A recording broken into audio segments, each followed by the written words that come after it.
মূর্তি তৈরি করে পূজা করতে হবে কোন শাস্ত্রে বলা হয়েছে?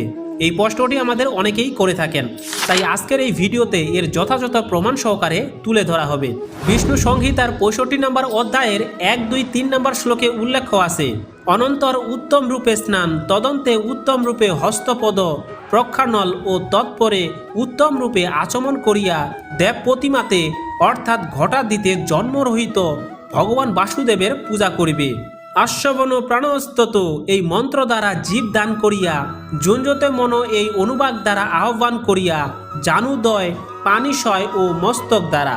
এছাড়াও শততাপ সংহিতা 2 নম্বর অধ্যায়ের 22 ও 23 নম্বর শ্লোকে উল্লেখ আছে, শ্রীকৃষ্ণের প্রতিমূর্তি নির্মাণ করিয়া পঠ্যবস্তু দ্বারা ওই মূর্তি বেষ্টন করত, উক্ত বেদের পূজাবিধি অনুসারে পূজা করিবে।